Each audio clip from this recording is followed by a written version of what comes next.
In the past, I've made a number of videos on training a dog to consistently perform different behaviors. If you have seen these videos, you will know that there is a fundamental set of principles that are necessary to teach a dog to do anything.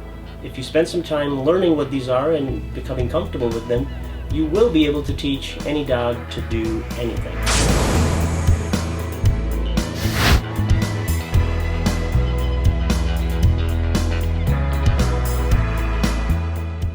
In this series of videos, I would like to offer an explanation of some of these ideas in more detail. It is my hope that whether you are new to the world of dog training or someone with experience, that this series will be helpful and enjoyable in your journey to become a better dog trainer.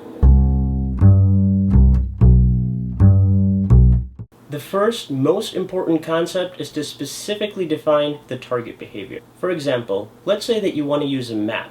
The first important thing is to decide where you want to go, and we have to be very specific about it.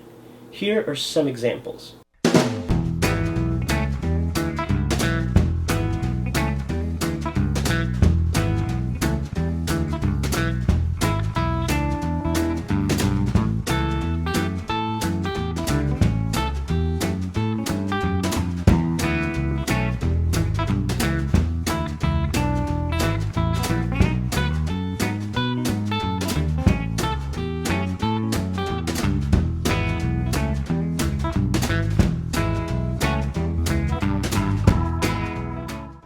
Notice how that last behavior is actually 4 different behaviors and not one. Most people fail at teaching retrieve because they don't realize how many parts there are to it.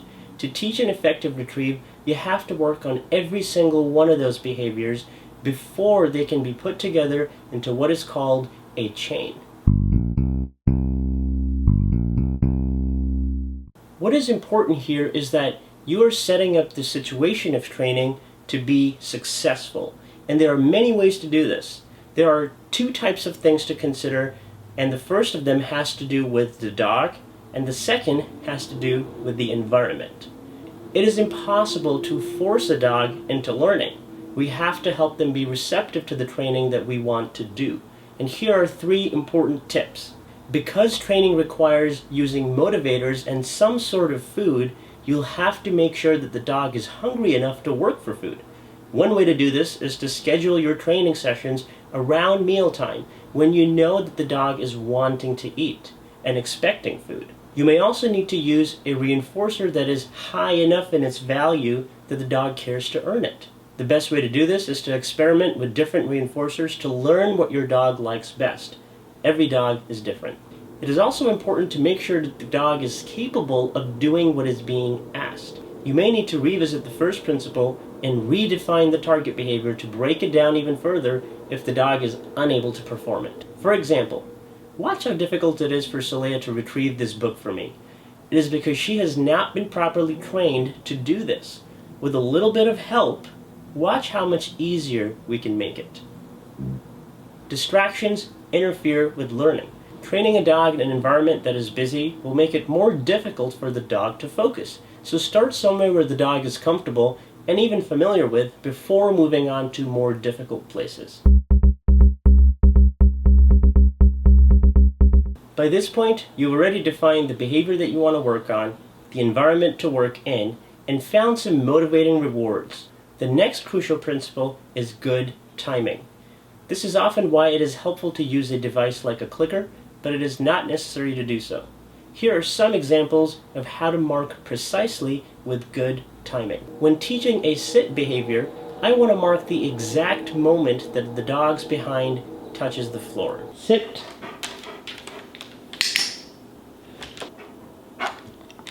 So there, sit. If we are too late or too early with the marker, the dog will not understand what it is that we are reinforcing. Therefore, timing is critical, and this applies for any behavior that you want to teach. Hold it.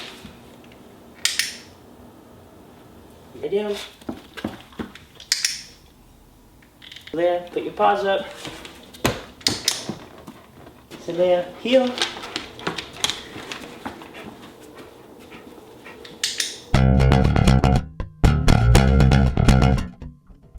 Once a dog is consistently able to perform a specifically defined behavior, we can put that behavior on cue. And what this means is that you will teach your dog the name for that behavior so that you're able to prompt them to do it.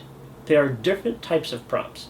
You can have a verbal prompt, where you ask your dog verbally, or a nonverbal prompt, which is based on your body language. It is a good idea to be mindful of your body language when training, because the reality is that the dog will be paying attention to it whether or not you want them to, and will probably pick up on it before they learn the verbal cue. Because of this, it's a good idea to have some specific nonverbal prompts in addition to verbal prompts for the basic behaviors that you will request most of the time, like sit, down, and stay.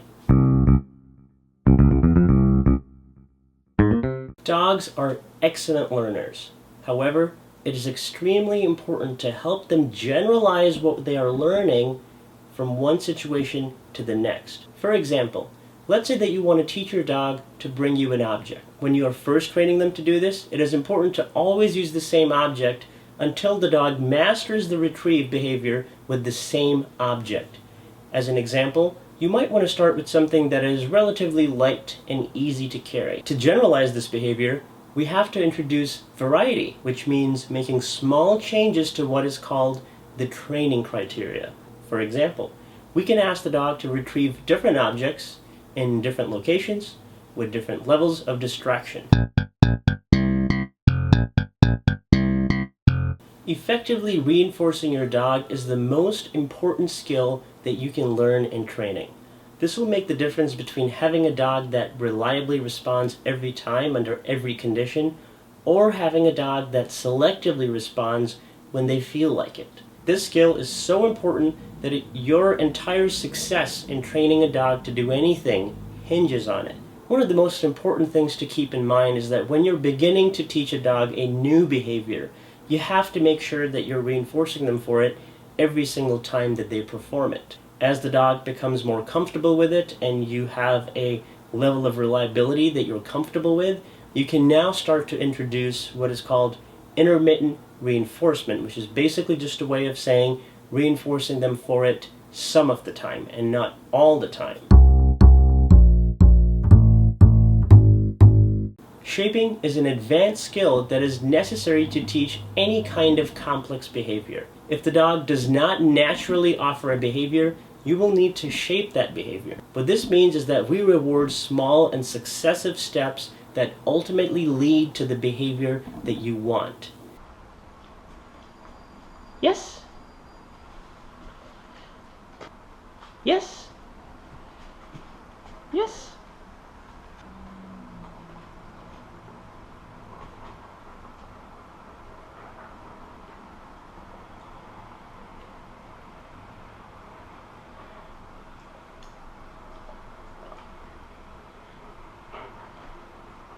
Yes. Good. Yes. Yes. Yes. Yes. Good job. Get it? Yes. Good. Yes. Pull it. Yes. Pull it. Yes. Pull it. Good. Pull it. Yes. Pull it. Yes. Pull it. Yes. Yes. Here. Pull it. Yes. Pull it. Pull it. Pull it. Yes. Good job. This is just one small example of shaping a behavior. Using this gradual approach, you can shape just about any behavior that would seem impossible until it is broken down. The important thing to keep in mind is that this is a process that takes time. In one training session, you may only progress through 1 or 2 tiny steps. It's over a period of time and training sessions that these small steps lead to big leaps. It is also helpful for learning to not do too much at once and to work in small sessions no longer than 5 to 10 minutes at a time. If your dog starts to get tired or bored, this means that you've been training for way longer than your dog's ability to focus.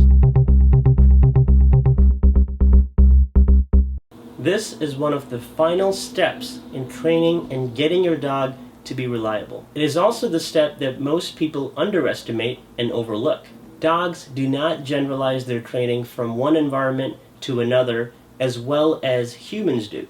So we need to be able to adjust our expectations and shape the behavior from scratch in a new environment. When raising the bar with distractions, it is important to lower the expectation to earn a reward and then gradually build it back up again. This will allow your dog to be successful in a new and challenging situation and prevent them from becoming uninterested in training and unable to overcome the challenge that has been introduced. In this video, we have covered the technical side of training, where we borrow from the science of learning, motivation, and behavior change. I hope that I have been successful in demonstrating the power of positive reinforcement. What we have not discussed is the equally important art involved in training, which takes creativity and compassion, and most of all, a strong relationship between the person and their dog. For more on that, please check out my video that covers everything you need to know about establishing an indestructible relationship with your dog. I will also ask that if you have found this video useful, please share it with anyone who you think might benefit from having this information.